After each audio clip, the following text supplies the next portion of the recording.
Do you want to say hi? Okay, it's time for you to resume your spot on the couch. Okay, water plants, water yourself. This is the way. Thanks for that. So I would say that I have like a relatively healthy obsession with L desks.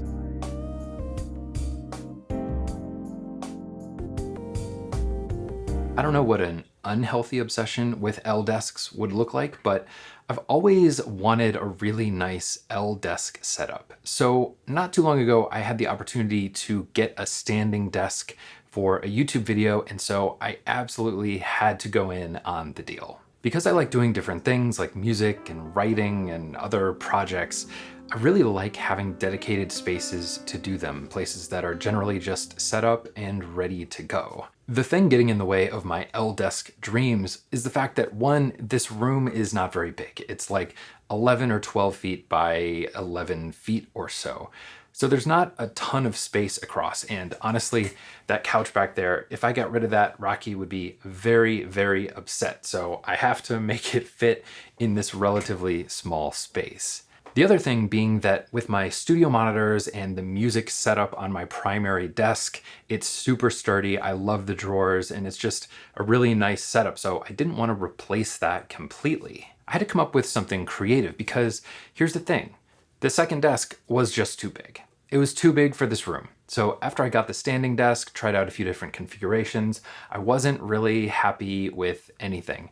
It just took up too much space in the room having two full-size desks, which got me thinking. Every now and then you see a weird like kidney bean shape or a circle, things like that, but in general, desks are almost always rectangular and just boxy and big. And that's when I started thinking about the principles of minimalism and creativity. And essentially, when offered an option A and an option B, coming up with my own option C, something that combines the two or creates an entirely different solution altogether. My brain kicked all the way back to preschool, where there were these kidney bean shaped desks that were really odd, but facilitated a lot of different uses and were really, really great.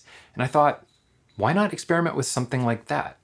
Why not try something totally different and actually make the most minimal shape that I could for my space and needs? I've noticed that people seem to associate minimalism with minimal or like tiny, and that minimalism has to be like the tiniest version of a thing. And in a way, a tiny desk is just not that useful unless it's for Rocky or something like that. In my brain, minimalism means removing all of the pieces or areas or things from something that you don't need while it still serves the purpose, even if that thing is gigantic. It doesn't need to be tiny. It doesn't need to be tiny for it to be minimal. It just needs to have the things that are excess or unnecessary removed. So I got to work.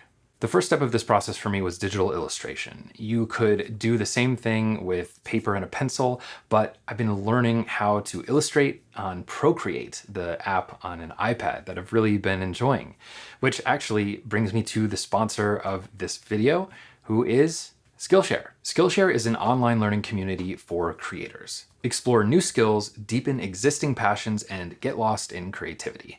I certainly know how that goes. There are so many classes on everything from music to video and film production to what I'm doing, which is illustration. You'll see more about this in future videos from me, but I've been taking the class How to Draw in Procreate by Susie Liz. It's an incredible class, and I've already learned so many different things about Procreate, like using layers and different things about how to isolate different parts of a picture so you can add texture. All kinds of stuff like that that I actually had no idea how to do before. If you're interested in making videos, but these longer formats feel pretty intimidating, this course on video for Instagram by Halise is a great place to start. It's a brand new course and she's an incredible storyteller. Skillshare is curated specifically for learning, which means there are no ads and they're always launching new premium classes so you can stay focused and follow wherever your creativity takes you. Now that you know all about Skillshare, the first 1,000 of my subscribers that click the link in the description of this video will get a full month free trial to Skillshare Premium. So you can start learning and exploring your creativity today. Thanks again to Skillshare for sponsoring this video. And that brings us back to exploring my own creativity with this wild desk you're about to see. Once I had some general concepts in place, I really wanted to explore what the desk would look like and feel like. One of my favorite hacks for this is just using a big piece of cardboard or rolled out paper, whatever you have available, and then drawing and cutting so that you can actually get a template for this kind of surface. In fact, this is where I ran into my first issue. I noticed that I had cut the desk too short in the front, and you could see the white support bar underneath, and it didn't look very nice. Which is why in this section, you can see me adding back a strip to the front of the desk to make sure that visually it would look really nice, even though the shape was going to be quite weird. The shape looks kind of random, but I ended up designing it very specifically for exactly what I needed. Everything that is in the way got removed. I wanted the desk to be as thin as possible so it wouldn't jut out into the room, really minimizing the amount of space that it took up in this open moving area. Then I needed to create a space for the arm of my office chair so that it wouldn't hit the side and I could be centered in front of my desk here on the left. And then finally, I found that this is the ideal space for my air filter, which pulls in air from the bottom and then shoots it straight up into the room. It circulates air really nicely, but I needed to have this cut out so that it could sit right by the desk and not have the desk block the airflow going up into the room. Once I was happy with how the template looked, I took it outside and made this little working bench out of 2 5-gallon buckets. Hey, you just have to make it work with what you have. And I traced the outline of the template onto the wood. Now, plywood is really tricky in general because it kind of splits more if you cut it in one direction and then it cuts nicely in the other direction.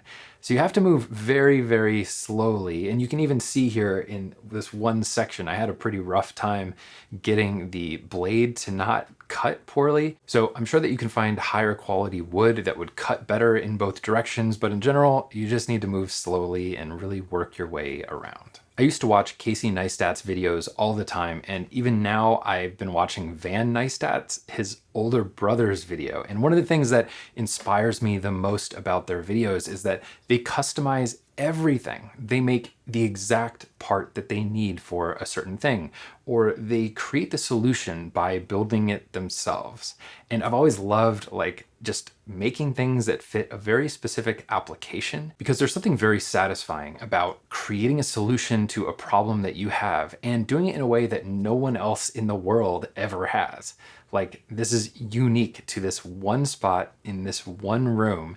And sure, it might not be practical in case we move, but guess what? The solution is here now, and it works great in this moment for as long as I have it right here. It is the most minimal desk. Despite the fact that it was about 110 degrees outside while I was doing this project here in Arizona, I really enjoyed it, and it ended up working perfectly. It didn't go perfectly. I would have liked to have a little bit of a cleaner edge on some of these places, but that's how these things go. And actually, I'm really happy with the oddities and the way that this just turned out. I think it's okay to let go of the perfectionism and the pressure that I've always kind of put on these sorts of projects. Just let them be.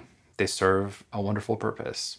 So here it is in all of its glory, the L-Desk setup that I've wanted for years, and finally I made it happen with a little creativity, a little ingenuity, I suppose, and just kind of getting to it, letting myself explore and just go along one step at a time, nice and slowly, without putting too much pressure on how perfect I needed it to be. That is definitely the lesson of the day with this one. Thanks so much for your attention. I really appreciate it. And make sure to hit subscribe if you want to see more.